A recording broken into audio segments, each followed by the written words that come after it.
February 1965. A West German pilot climbs into his cockpit. His wife watches from the fence line. She doesn't know this will be the last time. The engine screams to life. A needle-thin jet built for speed, not forgiveness. In Germany, they gave it a name. Widowmaker.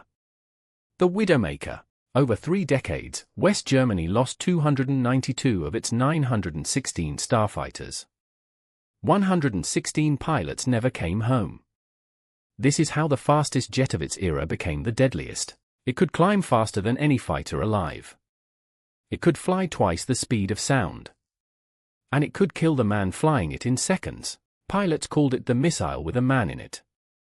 A machine so extreme, engineers had to shrink the wings down to razor blades just to survive Mach 2. 1951, the Korean War. American F-86 Sabres are dogfighting Soviet MiG-15s over the Yalu River. One young engineer is watching very closely. That engineer was Clarence Kelly Johnson, Lockheed's legendary designer. He interviewed American pilots and heard the same complaint again and again: our fighters are too heavy, too slow to turn, too complicated. Pilots wanted a simple answer. Speed. Altitude. Raw performance. Not another lumbering interceptor bristling with radar and missiles. Johnson's answer was radical. Strip away everything unnecessary. Build a jet shaped like a bullet, with wings so short they barely qualified as wings at all. 1952, inside Lockheed's secretive Skunk Works division, Kelly Johnson's team began sketching what would become Project L-246. A fighter unlike anything before it. The result, unveiled in 1954, looked like nothing the world had seen. A fuselage as thin as a pencil. Wings so short and sharp, ground crews needed safety covers just to walk past them. Lockheed called it the Starfighter. It was designed around a single, brutal idea. Point it at the sky, and let raw thrust do the rest. Its heart was the General Electric J79 turbojet, an engine so powerful it could push the jet past twice the speed of sound in level flight. On March 4, 1954, test pilot Tony Levier took the XF-104 into the air for the first time. It flew like nothing before it. Fast. Twitchy. Alive. Every choice on the Starfighter served one purpose: minimize drag, maximize speed. The wings were only 7 feet long, thinner than a kitchen knife at the edge. Those tiny wings gave incredible speed, but almost no lift at low velocity. Landing the Starfighter meant coming in fast, nearly 200 miles per hour, with little margin for error. Engineers added a downward-firing ejection seat, reasoning the pilot would eject upward into the tall T-tail. It was meant to save lives. Instead, it often took them. At low altitude, a downward ejection gave a pilot almost no time to escape. Lockheed would later replace it with an upward-firing Martin Baker seat, but not before lives were lost. The cockpit itself was cramped, built for speed, not comfort. Every instrument was angled toward one goal: keeping the pilot alive at the edge of the aircraft's limits. Early testing revealed the Starfighter's temperament. It demanded precision. A slight miscalculation in angle of attack, and the jet could snap into an unrecoverable spin. Test pilots described a phenomenon called pitch-up, where at high angles of attack the nose would suddenly rear back, stalling the wings and sending the jet tumbling. Despite the danger, the Starfighter shattered records. In 1958, it became the first aircraft to simultaneously hold the world speed and altitude records. It could reach over 103,000 feet and fly faster than 1,400 miles per hour. On paper, it was a masterpiece. In practice, it demanded a pilot's full and undivided respect. The United States Air Force introduced the F-104A in 1958. But American commanders quickly realized its short range and small weapons load limited its value as a frontline fighter.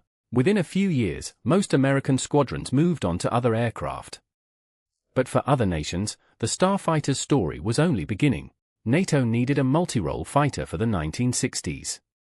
Lockheed adapted the design into the F-104G, a heavier, all-weather strike fighter built to carry bombs and hug the earth at treetop level. West Germany bought more Starfighters than any other nation, 916 aircraft. It was meant to be the backbone of NATO's air defense against the Soviet Union. But the mission had changed. Instead of climbing high and fast, German pilots now flew low, fast, and low to the ground, threading between hills and power lines at 500 miles per hour. The added weight of bombs, fuel tanks, and equipment made the jet nearly 2,000 pounds heavier than it was designed for. An aircraft built for the stratosphere was now flying missions it was never meant to fly. June 1962. For Luftwaffe starfighters were practicing a formation display for the type's official introduction. All four crashed. All four pilots died. It was a devastating start. And it was only the beginning of what German newspapers would soon call the Starfighter crisis. The Starfighter crisis. By mid-1966, 61 German starfighters had crashed. 35 pilots were dead. And the losses kept coming, month after month. Between February 1965 and July 1966, Germany lost a starfighter roughly every 2 weeks. 46 aircraft crashed. 29 pilots were killed in a single 18-month span. Investigators searched for a single cause. They found many. Engine flameouts in bad weather. Pilot disorientation at low altitude. Inadequate training for young aviators thrown into a demanding jet. Many young German pilots had only a few hundred hours of flight time before stepping into one of the most demanding fighters ever built. Northern Europe's weather made things worse. Low clouds, fog, and rain hid the ground from pilots flying at treetop height and near the speed of sound. The jet's early radar altimeter and instruments weren't always reliable in these conditions. At 500 miles per hour, a wrong reading left no time to correct. Lockheed itself faced scandal. Investigations revealed the company had paid bribes to foreign officials to secure starfighter sales across Europe. In 1975, Lockheed paid settlements to 60 widows and dependents of 32 Luftwaffe pilots killed flying the Starfighter. The nickname had become tragically literal. General Werner Panitsky, commander of the Luftwaffe, publicly admitted the Starfighter purchase had been politically driven. He was forced to resign. His successor, World War II flying ace Johannes Steinhoff, grounded much of the fleet and pushed for urgent changes. The most critical, replacing the dangerous downward-firing ejection seat. The new Martin Baker 00 seat could save a pilot even at 0 altitude and 0 airspeed. It would go on to save many lives that the old seat never could have. Training was overhauled. German pilots were sent to Luke Air Force Base in Arizona, where nearly 300 clear days a year gave them the visibility Europe rarely offered. Slowly, the changes worked.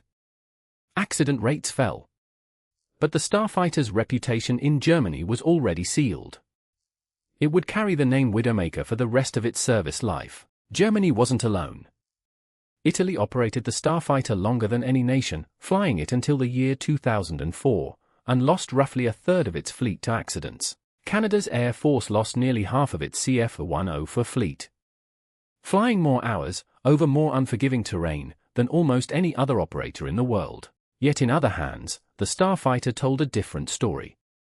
Japan flew it for decades with a strong safety record, using it purely as the high-altitude interceptor it was designed to be. Spain flew the Starfighter with far fewer losses than Germany or Italy, largely because it kept the aircraft in its original role, fast, high, and simple. The pattern was clear. When flown as Kelly Johnson designed it, high and fast, the Starfighter was formidable. When forced into a role it was never built for, it became lethal to its own pilots. Despite its tragedies, the Starfighter reshaped fighter design forever.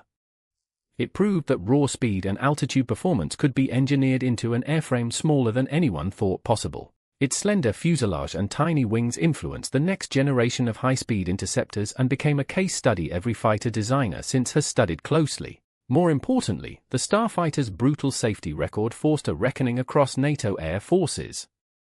Training standards, human factors research, and ejection seat technology all advanced because of the lessons paid for in blood.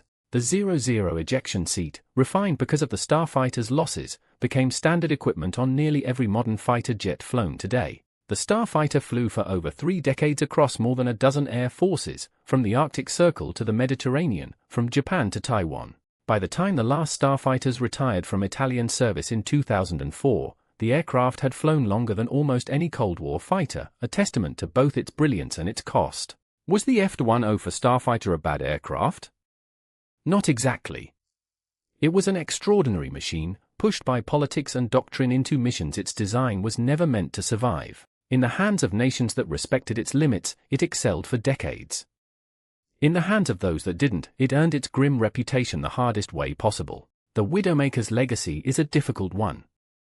A brilliant feat of engineering, and a sobering lesson in what happens when a machine is asked to be something it was never designed to be. Today, fewer than a handful of airworthy starfighters remain, kept alive by dedicated enthusiasts who understand exactly what this aircraft demands of the person flying it. It remains one of aviation's most breathtaking paradoxes, a jet so fast it touched the edge of space, and so unforgiving it earned a name no aircraft should ever have.